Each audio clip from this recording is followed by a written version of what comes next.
I think I'm ready to move on to our next topic. Let's get to it, man. That shit was fucking amazing to me. It was. Lovecraft Country, episode 8. Ooh. Jigga boo boo boo boo. So we're gonna just get straight into spoilers, or do you want to have a quick conversation about how you felt about it? How you feel? It's kind of hard to discuss all the different parallels and things going on without spoilers. So. Okay, let's just hopefully people, watched it. Yes, if you didn't watch the episode, stop the podcast here. If you did watch episode 8, jump onto this journey with Gregory, Akil got it, and Casey. He got Branker as we blow the doors open on this episode because I did my research. And I got some questions too, so let's do this. All right, so the episode opens up with the death of Emmett Thiel, who they showed previously in episode 2. Yep, and they spoke about him in episode 6, I think. Yep, and then it's one of the hottest days of the summer, and if you're not familiar with the Emmett Thiel trial, he was brutally beaten and murdered, and then the mom wanted to open casket for everybody to see the brutality of white supremacy, what they did to her child. Exactly. Now, with it being one of the hottest days of the summer, and it's an open casket, you can imagine the smells. It's hot, and you got like a rotten corpse. Mm-hmm. So that's why everybody's just sick, and you see people like coming outside throwing up. Yeah. And then Letty's character, she's pregnant, so she's like, "Oh hell no, I can't be around all these smells." Yeah. Man. That opening scene alone is just like, damn, that's rough. Because you saw the character, and they're playing on the Ouija board, and he was asking how his trip was gonna go, and it was like bad. Yeah. It's like, damn, man. He's like, I had high hopes. I wouldn't have went, man. I wouldn't have went. That Ouija board told me, bad. I'd be like, oh. Yeah. It's like, I'm not going nowhere. Should have stayed in that house. So much going on. We have gotta live your life, though, man. I don't know. It's a tough thing. Man, Ouija board told me not to go. I'm not going. Not to go on the trip, yeah, I guess not. But yeah. I'm Trinidadian, man. We supernatural, man. Yeah, but those kids don't travel. They like, who knows? Has he even traveled before? You know what I mean? Like, that could have been a big deal for him, a big monumental moment for him as a kid. 13-year-old kid. I know, man. Talking about he whistled. And he didn't even whistle. No, the woman lied. He just looked at her. They felt a ways because the little kid got a little smile back. That's probably all it was. He made eye contact, and she was like, "Oh, okay, nice little cute kid." And then like, man, fuck this nigga, man. No. Niggas don't took my wife. They don't took my job. You know what Anybody gonna have sex with my sister? It's gonna be me. Exactly. Poor kid, man. He's probably excited to go on his first field trip. Exactly. Man. Sons of bitches, man. Yeah. And she never went to jail or nothing. No. So that's the backdrop of this episode, and then a lot of this episode is of course we have. Let me pull up the characters' names. His is that his niece? No, or is his cousin? His cousin. I think they were family friends. I think they're all family because they're all just like everybody knew each other because they're all in the same. Because that's his uncle George, his kid. So technically, she's his sister. Who? The little girl. She's whose sister? She's Atticus's sister. Oh yeah. Yeah, they're brother and sister. I thought you were talking about Emmett Till still. No. I'm talking about Atticus. So yeah, no, they're brother and sister technically, but they didn't reveal it yet in the show. I don't think. I don't know. I didn't read the book, so I don't know about that either. But it's pretty sure. Like okay. So he has a conversation. It was like this. You know what I mean? Like, yeah. It was straight on the nose. So yeah.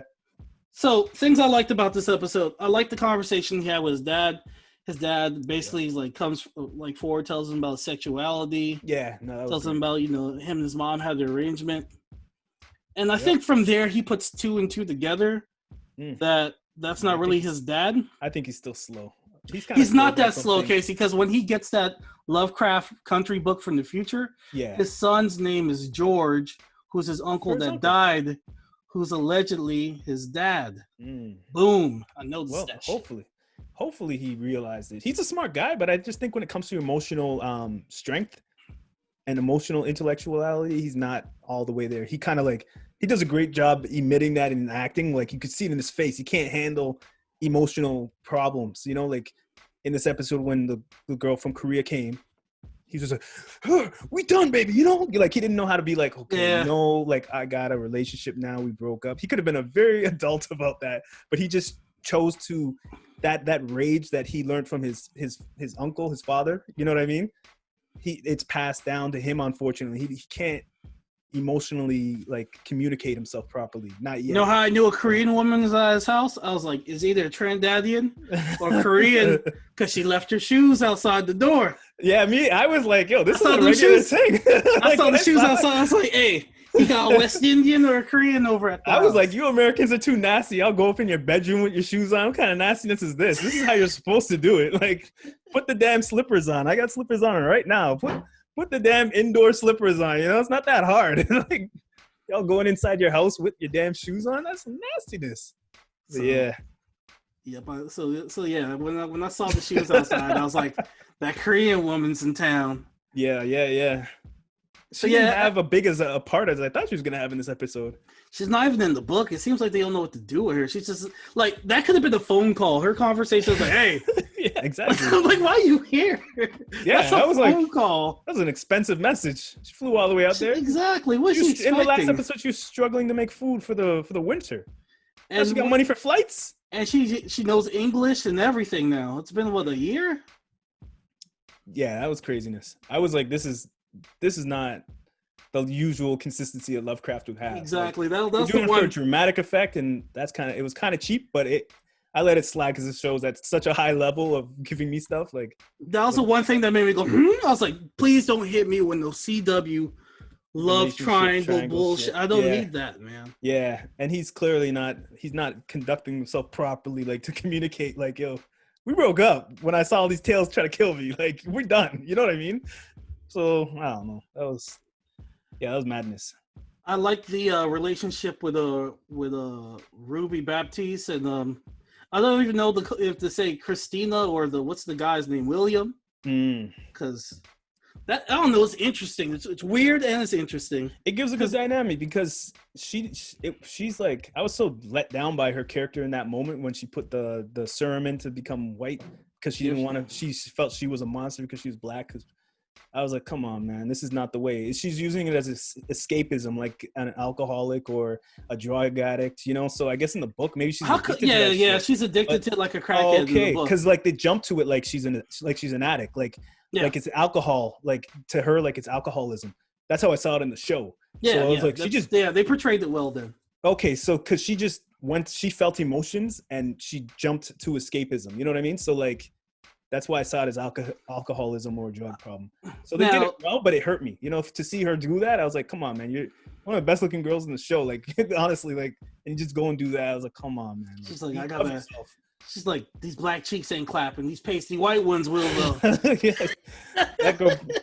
That guy beat the skin off of her. Holy, literally. And the thing is, like, why is her potion so raggedy that it lasts for like 5 hours? But then the other one's good. Yeah, the homegirl, she's a white man for like 2 days. I want her potion, man. Yeah, exactly. Yeah, I'll redo my credit, all that stuff. Redo my home loans. That was had a lot of powerful scenes in this, especially when she was like, okay, so you know what happened. You know why I'm sad. How do you feel about it? Like, do you care? She's like, I know what happened. It's like, well, do you care? You know, and they had a good back and forth. That was a great scene. But later on, it seemed like they were trying to do an epiphany with that character because she like reenacts the Emmett Thiel beating on herself. Like they beat the brakes over her. And then she comes out and she's crying. And I was like, oh, okay, now she knows the black struggle. But no, then that crazy heifer starts giggling like the Joker. I was like, oh, Lord. It's like it almost resonated with her. And she's like, nah, fuck that. I got to keep being ratchet in these streets. Now, I think the television show did that to make viewers of a different race or viewers who aren't empathetic to the situation of Emmett Till to see that and for it to be hard to watch and for them to feel what it felt like for everybody who's human to see or hear the news of Emmett Till. Yeah, because they're like, how dare they do that to a white woman? Yeah, so I'm sure a lot of people are watching that like, I can't watch this. This is disturbing. It's like, good. Hope it disturbs you because that's the whole point. This happened to a 12, 13-year-old kid. Like, how do you feel now? You know what I mean? So it's like, so I felt that. I felt it was a very powerful message, but they still had to, you know, do the TV show type of thing to get back to something. Yeah, you know, she might as well could have like twirled her mustache when she started giggling at the end. I think she was giggling because she's like, I felt something. I felt something. I thought that's how I took it. That was some villainous. I just felt like she felt good because she actually felt something inside. Like, because she hasn't felt nothing for nobody except for this stupid bullshit that her family's been wasting money on this whole time. Instead of helping people in projects or helping people, around their area to be better. Now, the star of this episode... Whitey on the moon. You know what I mean? Yeah.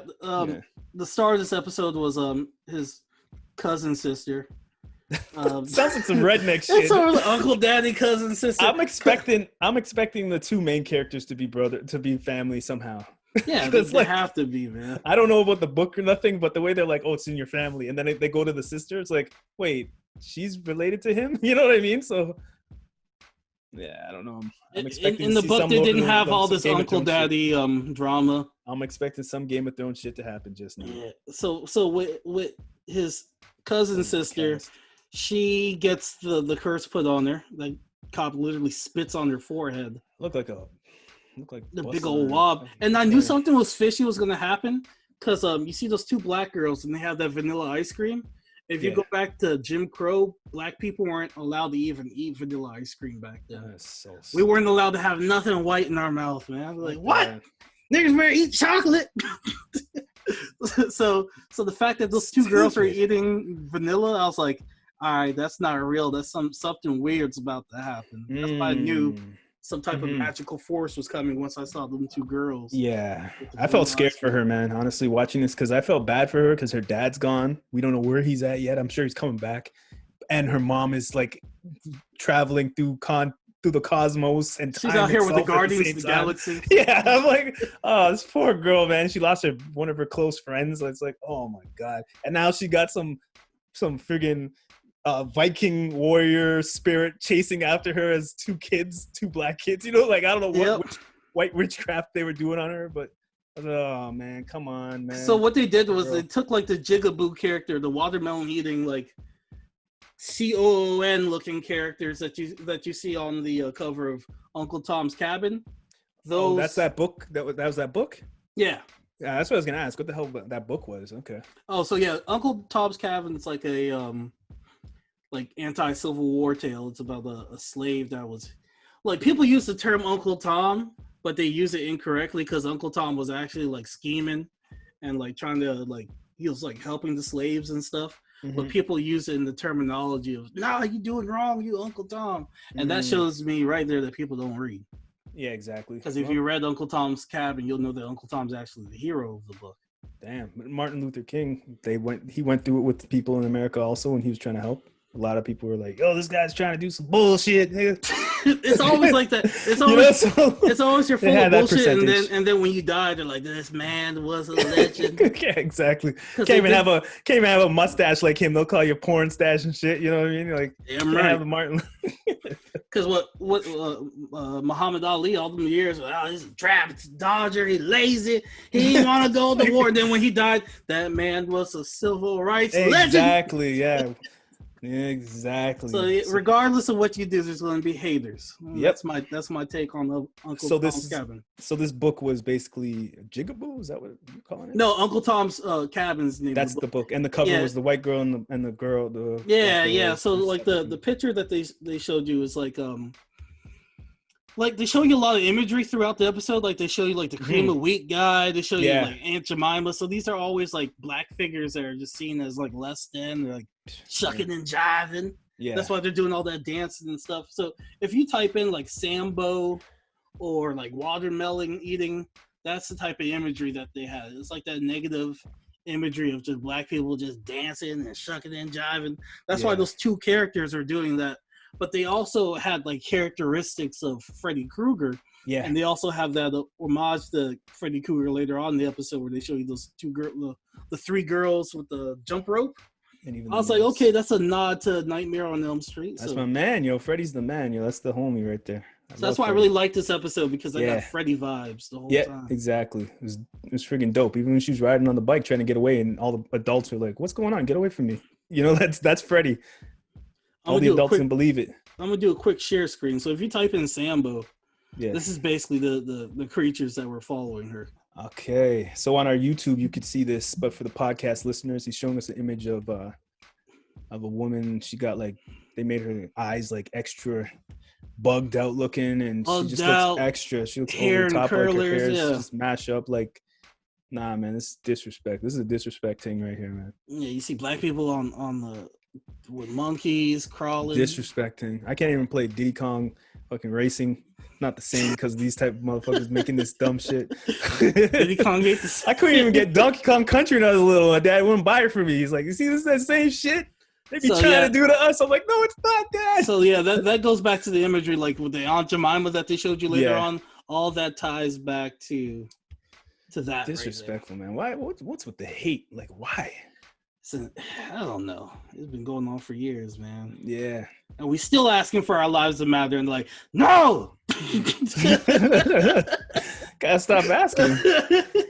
And then if you try to just take it and then, show some type of like anger towards it, look at them being monsters. Yeah. So I'm just like, damned if you do, damned if you don't.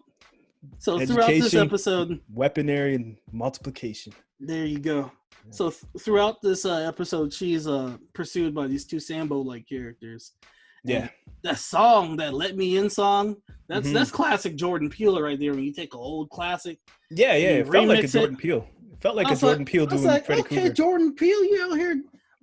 That movie. I mean, this episode alone felt like a Jordan Peele. Felt like a movie, and it felt like Jordan Peele doing Freddy Krueger. Like that's what it felt like. And it was better than Antebellum. I said it. Oh no, that's obvious though. That's easy. 30 minutes, this like hour of this television right here was better than all of. I was scared for her, man. I was scared for her. Oh yeah. No adult was listening to her. I don't know if you noticed. That's what pissed me off. I felt like that was a character flaw. Like she was telling Letty, like, "Help me, I can't," and she's like, "Girl, drink the water." Yeah, I was like, weren't you looking all over town for her? Now she came up to you saying help, and you're just like, I was like, the girl's mom is gone, the dad's dead, and you're just like, girl, just drink some water. I'm pregnant. I got my own issues. And then Atticus's uncle daddy, he's useless. Yeah. Like she's just getting her. He's like, letting her get beat up. Like, what's going on here? Yeah. He just put her in a headlock and let the two freaking demons just hit her in the guts. He just looked at her hands. I was like, he ain't all there. He already said he's dyslexic earlier on in the episode. Yeah, but come on, man. But she's like, I need help. He's like, supposed to know the most. He's the one out of everybody. Him and the uncle are supposed to know the most. Like he should be seeing her, see the freaking saliva looking like a bus shot on her forehead. Like, I know what that is. They did this to her, you know? And he never explained why he killed that the transgender woman. Because he liked it too much? Like why he killed her? That's why he did that. He was like, this is everything I've been dreaming for. He's like, dick and breasts. Yeah, he's like, got the whole thing. This is my dream like, right here. I can't fathom having this in my household. Like, he killed the woman. Where did he dispose the body? They never said that. That was a definite hole in the story. The one time they needed him, he's like, huh? What? Who goes down? Just hold on here. Just the girl's hand getting bummed up. He just looking. Sleeper. He put her in a sleeper. I was like, what do you do except get your ass? He just abused her. All he can't cry to him, and all he knows is abuse. He just abused her. We watched him abuse a kid on television. He put her all he does is get beat up by his son and then beat the other man's cheeks. That's all he does, because when they need him to do something, he's shucking and jiving just like them two girls that were chasing him. Or he's running up the evidence so they can't do nothing. It's like, come on, man. So stupid. Come on, man. I'd rather they bring his boyfriend in. I feel like he'll be more resourceful than him. Yeah, for sure. He ain't doing shit. Does he even have a job? Does he work? I'm saying, how they afford these apartments? These apartments are huge. In Chicago too. I'm like, he ain't working. Man. Atticus ain't working. He's just burning like stuff in the apartment. Like he's just burning stuff just like that. I'm like, what the hell's going on with this? I think we figured it out. He's a bum. He's living off his boyfriend, who he won't claim in public. Atticus is a bum too. He don't have no job. Oh yeah, but Atticus, I think he's just like fixing that girl's pipes more ways than one. You know exactly. Yeah. It's like he has no job either. This whole season he hasn't had one job. He didn't even fix the car. Whenever they tell him like, "Hey, begging for a car, get a job," Atticus is like, "I gotta learn magic first." Yeah, like, exactly. No, man. It's like, what are you talking about? Get off the damn video games. Get a job. Oh, man. He just asks to take the car. and he begs to stay in the big house in the suburb. You ain't telling me that. So you're saying that Atticus is a scrub? He's a scrub, man. But in the book, he had his own car. Why they do him like that in the show, man? He's begging people for everything. Man, the man had a job. He had his own car. He wasn't riding the bus. Have you seen him eat this whole season? Man, he's fueled by determination to get the match. He's constantly at a dinner table, but he has no food around him. This is what he does. He'll stand, and then he just and then gets mad. He's like, magic. No. I gotta do some research. He be cutting himself, just pouring out blood. He has no food. No, his sugar's low. Like, come on. He got a whole baby mama on the way. What does he do? So he's a handyman. He walks around with. What is he handying? He's a beggar. He's begging for cars, begging for house. They got pipes and stuff in that house. That's what he's doing. He's whoring himself out. He's one step away from an OnlyFans. So he goes and sees that Children of the Corn girl, and I guess she taught them magic off screen. He's an idiot. He traded the damn key to the cosmos and the universe for one lousy trick. She taught him how to flip a coin. She was like, "This is how you flip a coin," and he was like, "Take the cosmos." It's like, what? Does he know what he just handed her? Here's my mortgage. Take everything. She just divided. I don't know if you noticed the divide and conquer game she was playing on them. She had the two sisters. Yeah, I see that. I noticed that. She went to the church. She got the shit from Letty, or whatever, and she went to the next spot. She got the key from him. She's getting all the information from the other sister. I was like, man, divide and conquer. So she turned Ruby into a crackhead, and she claps her cheeks. Yep. And then she went into the other girl's head, and then she's like, Atticus is just, he's trying to get. He just wants magic. So give him some shit power. Give him some shit magic tricks, some little things, and he's happy. He's like, oh shit, I cut myself here. She's like, yeah, sure, cut yourself there. He's like, okay. You know what I mean? She showed him on dust. She could have drew it out on paper. Nah, she's like, at least this dust already. I was like, she just wrote that on dust. And he's like looking at it like it's the answers to the universe. Like, what are you doing, bro? She should have gave him the invulnerability spell that she has and that Letty has. Like, you could pretty much bring people back from the dead with that spell, it looks like. Bring back the uncle at least. Be like, bring my uncle back. So then we could have somebody who actually has an understanding of the magic so we can... Because nobody's really that smart. Because, like, Atticus is all over the place. His uncle daddy's a dumbass. He's just at home crying like drinking and crying. Just drinking and crying. Like, this is not the time. This is not the time. The only person that's trying to get shit done is Letty. Letty's the best, man. And then she's trying to control her sister's just getting her cheeks clapped and turned into a white woman all the time. Just escaping. Just a drunk. Escapism, man. She's a crackhead. She's like a heroin addict. She's just I need to escape my life for these, couple of hours. And I'll get all the information you need. I will snitch on my sister. It's like, what chaos is this? I'm sure couldn't have gave me that power because I would have been doing ratchet stuff, man. Ratchet. I'd be putting that in. I'd be like, how do you make people black? And I'd be doing that to white people. I'd just sprinkle it in their coffee. Let them I'd put it in the water. Wake up black. Woo. I'd be like the Joker and just put it in the water system. And be like, ha, and then they all wake up. Oh shit! That's a horror movie, man, right there. Empathy for you. That's the antebellum I want. A bunch of white people wake up black. In this episode, we saw the probably the nicest white guy in this whole season we've seen so far. When the girl was running in the subway system and she bumps into the white guy, he's like, "The fuck's wrong with you?" He's like, "What's wrong with you?"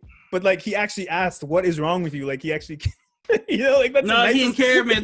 No, I know, but that's the closest we got to a nice white person this whole season. Was like, he doesn't care, but he's still like, "Hey, what's wrong with you, little girl?" You know what I mean? Like. That was the nicest we got because everybody else was just monsters. Like, what the hell? It was so imbalanced. There's not one nice white person. That's why I was like, are they going to make one white friend? Because even that girl, she got her own. She has her own agenda and she's using her own agenda, man. Yeah, she's using everybody. She doesn't even feel nothing. She doesn't care about nothing. So that sex scene, is that transsexual, transracial? That's some magic shit, man. I can't explain that. You asking some next level questions. That's pansexual right there. That's what that was. I thought it was funny the way she hesitated. Like she didn't go all the way into the damn house, take off all the damn clothes, get in a bathtub. She got a good sponge bath. I was like, you better let homeboy/homegirl hit. Washing your body like that. Came all this way to fucking play and drink tea. What's going on here? But yeah. Hell nah. This episode was great, though. It's another great episode. This show is doing it, man. They're killing it. I need that white man magic, though, because whenever I get into a sticky situation, I'll drink that shit. But wait a goddamn second here, guys. I'm white. You can't talk My to me dad like will that. have your ass. Like, yo, we about to get pulled over, Casey. No worries, I got my potion. Hold up real quick. And then I can walk out the car cussing this. Look here, guys. Fuck you, Deputy 557. Yeah, where's your badge? Where is your badge? My dad will have your ass, man. So real quick, one last thing. When he learns that by accident, because he was about to get lit up with bullets, when he learns by accident that he can control vampires, that vampire that he's controlling, is that the sheriff that got turned first episode? Because that would be some damn poetic justice right there. I don't know who that was. It's the sheriff, man. And now he has to obey. But Negroes. don't they come out of cows or some kind of thing? No, that one sheriff turned into a vampire, remember? So you think that girl was controlling them the whole time? I don't know. That so blonde-haired what's with girl. the birth the cow when it came out the damn cow? What was with that? Just being weird for weird. I don't know, weirdness man. sake? I don't know. Just like that lady. Letty allegedly killed her. Now we just thought Letty just gave her a nice butt to the head, and then you see her body on the slab. Yeah, just getting all blood taken out of her. I was like, God, that's a hell of a butt. Yeah, I don't know who that is. They didn't do a good job of saying Sheriff, that thing man. is protecting In my him. mind, I did like the way they tried to do the powers, and they were like, "Oh shit, didn't work," But it did work. But I like the way they tried to did it. Like everything is supernatural. And finally, they had a moment where they're like, "Oh damn, nothing happened." You know what I mean? So that was interesting. Those vampires are really pro Blue Lives Matter. They're like, we love blue lives. They delicious. Yeah, exactly. That's all they do is just eat. That thing was just tearing through them. You think like, you think the cops would have an answer for that since they already know what it is? Like, apparently the sheriff is magical. Well, the thing is, he died, but in the book, like he did some magic shit and brought himself back. I hope they don't do that in the show because I'm just like, we saw this man get obliterated. Yeah, I gotta know if this is a one-off season or if they're gonna keep this thing going. I think they're gonna keep it going. I think it's gonna go off the rails and get stupid. So enjoy this season because I think season 2 is gonna be wild. It ain't perfect. It's definitely a little shaky, but it's enjoyable. I'm having a great time with it. It's gonna turn into True Blood. His uncle dad, is gonna find out he's a fairy, and that his blood's magical, and it's gonna turn into True Blood. Yeah. When you said fairy, I was like, I don't know if you can say that, but I don't know if you know. No, I meant what I meant. Fairy from True Blood. I know. Sookie Stackhouse. Don't worry, I got you, man. I got you. Reading minds. Yeah. His dad's the type that he will have powers, but he's too dumb to realize it. Or he's too depressed to use it. He's like, man, I just be hearing voices, bro. I thought it was wait, so this whole time? I bet you that's what it's going to be. His brother's talking to him this whole time, and he's like, man, I've just been feeling bad because I feel like my brother's been talking to me. It's like, no, he's talking to you. It's like, what? I thought it was my schizophrenia, man. It's like, we couldn't figure this out from episode 2. Come on, man. Watch Uncle Daddy have some supernatural power. Yeah. And he's just been too drunk and lazy to realize. I'm telling you, that's it. His brother's been talking to him this whole time. He'll wake up floating in bed. He's like, I thought I was just getting high. I know I could fly this whole time. I bet you it's going to be something stupid like that because he's been messing up this whole time. He go grow wings, man. I'll turn into a dragon. Yeah. So stupid. Did you see Power Book 2? The newest episode? I saw that dumb shit. They drugged Tariq. Let's review that next. No!